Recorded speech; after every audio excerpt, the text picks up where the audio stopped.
Hey everyone. I thought it'd be fun to go over one of my old game projects that I was working on about a year ago, before I'd learned, a lot more sort of coding best practices. So it's a project which I've pretty much abandoned, but I thought I might get back into making games and actually try to make something to release. And so this was my most complete project to date. My most complete game project to date. It's mostly just a proof of concept for a whole bunch of game mechanics, but I think it's really neat. So I recorded a bit of gameplay and stitched together a few bits where there were issues or the capture closed accidentally or whatever. But you can see I implemented quite a few weapons. There's sort of melee combos and things, and it's mostly based around this idea of sort of having gravity where any surface can always be the ground. So there are no walls, no roofs. Anything you touch can be the ground. And so I created this little arena area, and you can see that a lot of it is very heavily inspired by Ratchet and Clank games. Ignore those enemies. At some point they broke, and the heads and the arms stuck to the wrong point on the body. But obviously it's in a very unfinished state. But yeah, so essentially the player and the enemies that walk on the ground are casting a ray beneath the feet downwards until it finds the hitbox of the ground.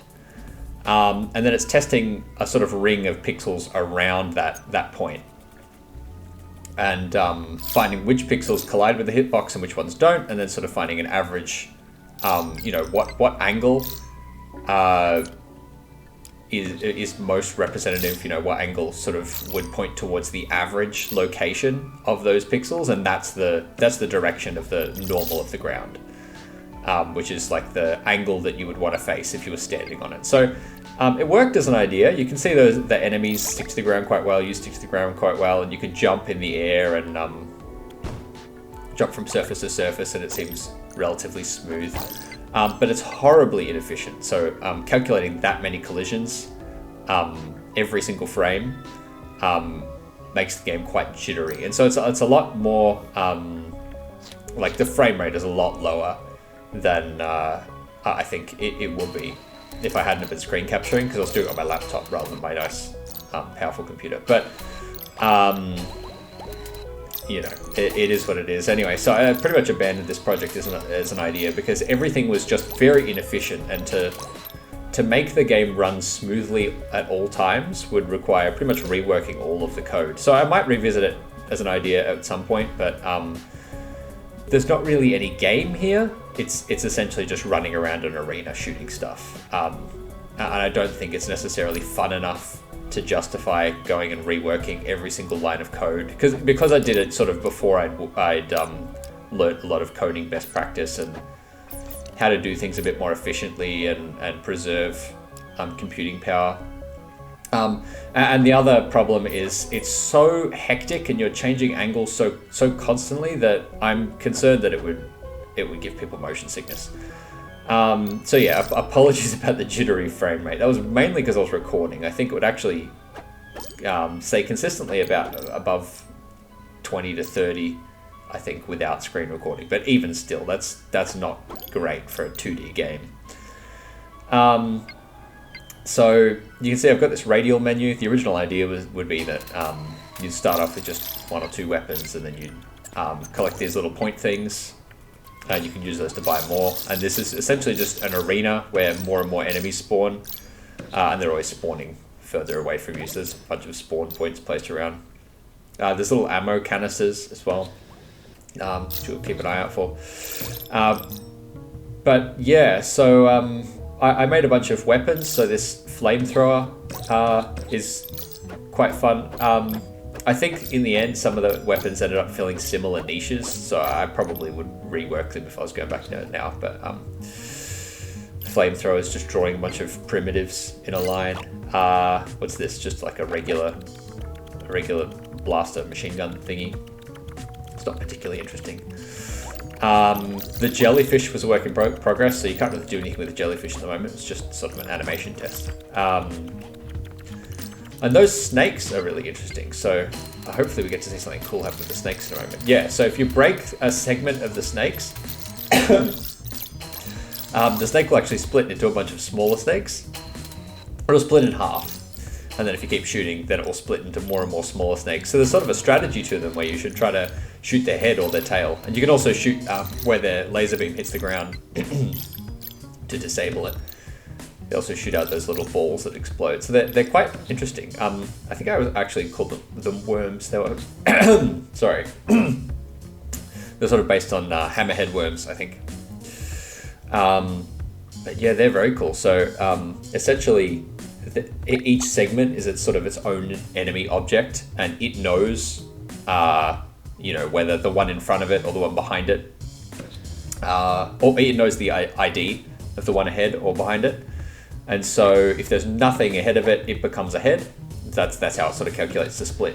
If there's nothing ahead of it, it becomes ahead, and it starts moving autonomously and behaving, with all the weapon effects and things. And if there's nothing behind it, it just changes its look to be a tail. The smallest one you can get is a head and a tail, and then if you destroy one of those, then they know to destroy themselves, which is quite cool. So, a big part of the problem of it, and the reason it's so difficult to salvage, is because these little dudes, you can see the little dudes that sort of run around and jump in the air. Every single one of those is performing, I don't even know how many, potentially like 100 collision checks or something every frame. So it just gets kind of insane, the amount of collision checks, like pixel perfect collision checks, to try to work out what angle they should be. And so if I was to do it again, I'd work out how to do it with vectors. So we could just calculate normals using some basic math. However that would work. But the way I'm doing it is just horribly inefficient. But the pathfinding is interesting. So the pathfinding is interesting. So I thought it'd be worth talking a little bit about that. So the flying enemies, essentially, they, depending on which one you're looking at, they sort of just try to head towards you. Head in your general direction, and then the big snakes have acceleration on them, so they overshoot you, and then they try to turn around and come for you again. But the little walking guys, so they have the same code on them. They know to walk, left if you're. They check the angle to the player, and they walk left or right depending on what the angle is. And then they follow the same gravity rules, and they jump if they get stuck. They're not very smart. But the way they pathfind is, so they use the A-star algorithm. So I was actually using Gamemaker's sort of default implementation of that, so I didn't really do too much complicated stuff with that. But A-star essentially divides the world space into a grid, and then it calculates sort of, if you were to step from square to square throughout the grid, what the shortest possible path is, avoiding anything that you've put in the way. So we put the hitbox at the ground in the way, and there's a bunch of invisible triangles and squares in the air, which also block the path. And the idea of that is then they can only pathfind squares that are nearish to the ground. So there's a whole bunch of squares in the air that mean that the only available squares to pathfind along are nearish to the ground, and then it draws a line through those squares, or it sort of calculates a line through those squares and a series of points along that line at regular intervals. And then the little dudes, those little munchy swarmer things, rather than following the player, they follow the nearest point on that line, and then it recalculates to the player. I think it might have been every frame as well, so I'm getting a little bit inefficient. Probably should have done it less often than that. But so it's recalculating its pathfinding through this grid, and it's following that line. And then when it gets to a point, you can see up the top there, where they were a moment ago. If it gets to a point where it's pathfinding to a point above it that it can't get to, it'll jump. And so it gives them surprisingly complex behavior, given that the algorithm is not all that complicated. but they're able to pathfind to you from anywhere on the level. So you could be at any point, you could be in you know, standing on the edge of one island, and they could be on the opposite side of another island, or on the inside, and they could pathfind all the way around to get to you, just using that simple A-star implementation. So it's quite fun.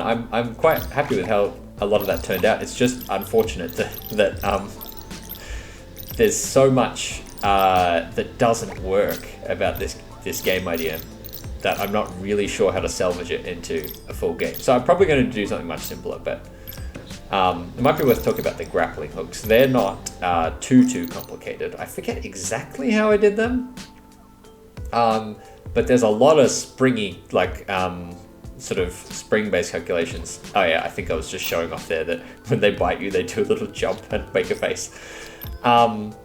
Yeah, but there's the grappling hook has calculations for sort of when you grab it, it pulls you in and tries to spring you, so it's got acceleration to an optimal length. And then you can push left or right to add acceleration in that direction, but it's got gravity that pulls you back, and so you can sort of swing it back and forth to throw yourself around. And I don't know that they really work that well in this. It actually didn't start off as arenas, it started off as sort of just platforming.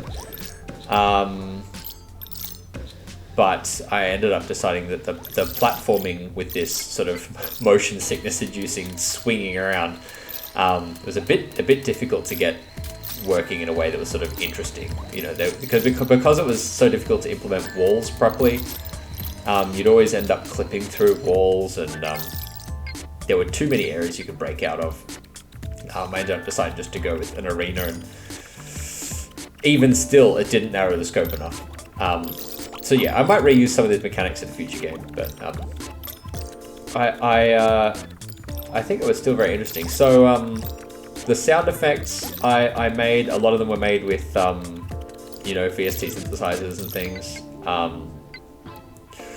I forget how I did all of them, but a lot of them were done with Synplant, which is a synthesizer I don't really use for a lot else, because it's essentially like a subtractive synthesizer that has this fun sort of gimmick that rather than programming it yourself, it just generates some random patches and then mutates them, and you can pick mutations you like and keep sort of planting new seeds based on those, and end up with a synthesizer that has sort of interesting sounds in it. And so it's actually quite good for generating sound effects. I'm not sure it's that useful as a musical instrument though, in my opinion at least. That being said, I make a lot of microtonal music, so anything that can't be reprogrammed for pitch is automatically a problem for me. But yeah, the art, I did all of the art. It's all just fairly basic vector art. I'm actually not unhappy with how it turned out. It's a neat art style. I might continue using that sort of art style, although it's a bit rough around the edges, because it's all just stand-in, you know, temporary art while I was trying to work out what sort of art style I wanted to do, and I'm not the best at drawing in the world. But yeah, what else? You can see there's a little bit of sort of shader effects going on when I use that fire. It's got like a wobbly heat distortion effect. It's a really simple sort of just sinusoidal displacement of the pixels, so it's nothing too advanced. But I thought it added a little bit of character. I don't think I was ever happy with the fire. It always felt a little bit like waving tissue paper or something in front of the character. But you know, I was trying to learn a lot of things at once. I think I was trying to sort of make a game, not in stages, but just try to complete things as I went, which in retrospect is probably not the way to do it. It's probably not best to like try to perfect one weapon, you know, everything about it. It's probably best to just actually get a game working. But these rockets, believe it or not, are actually homing. That little reticle that locks onto enemies homes into them. Same thing with the electricity. You point it in the general direction of an enemy and it does actually jump to them. But it's sort of, I think it makes it a little bit redundant because it's just kind of like a crap version of the flamethrower. So yeah, I think if I was to do this again, I'd also make weapons have less like overlap in usefulness. So I think this is where I turn on, the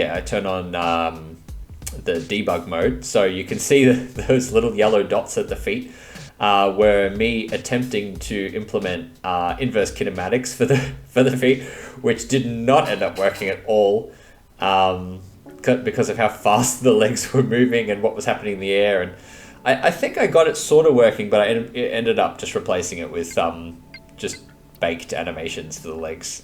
Not that any of the art is final, but so what can you see at the top? You can see the potential FPS, obviously on this level, because there's not a lot of art or enemies or anything. It's reasonably high, it's above 100.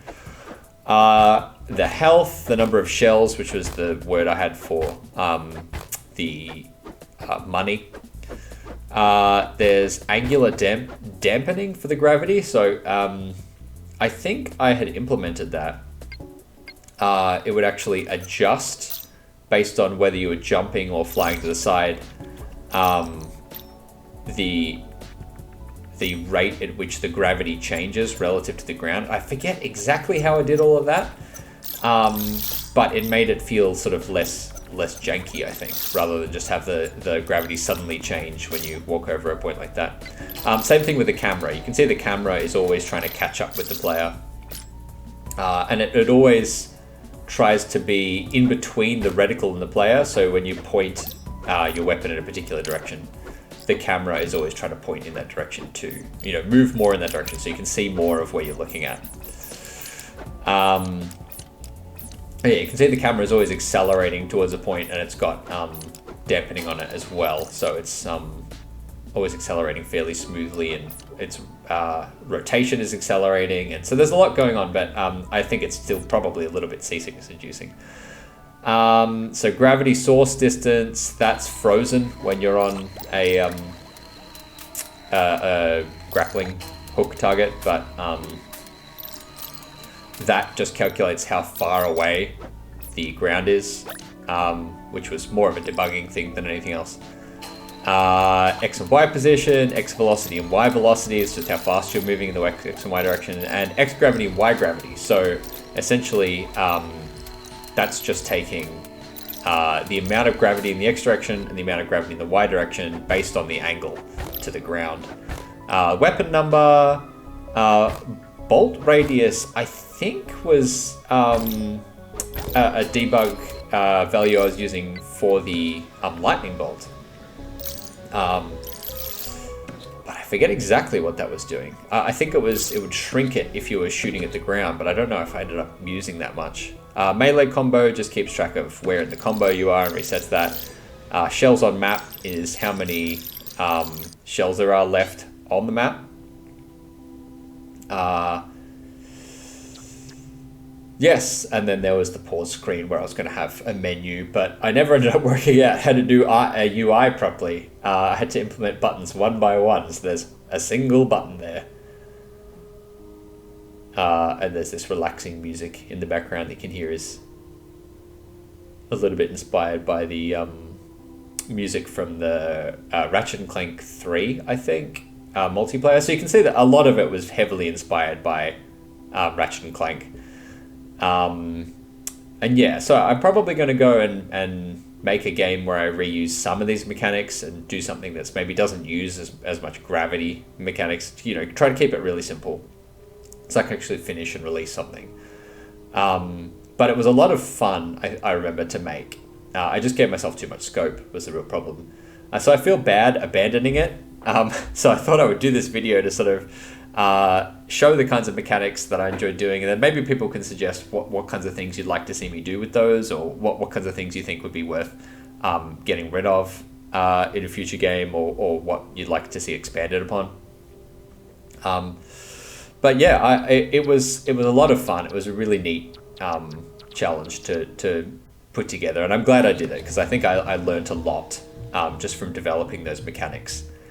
even if the game is never going to be a full game. But I think it's probably doomed never to be a full proper game, because I just gave myself way too much scope for someone who really didn't know anything about coding. So I'm really going back to square one, and I'm going to try something new. So if you've got any suggestions on what you think you'd like to see, or what you'd like me to do with some of the things, the mechanics that are in that game, let me know, because I'm really raring to get back into it again. See ya!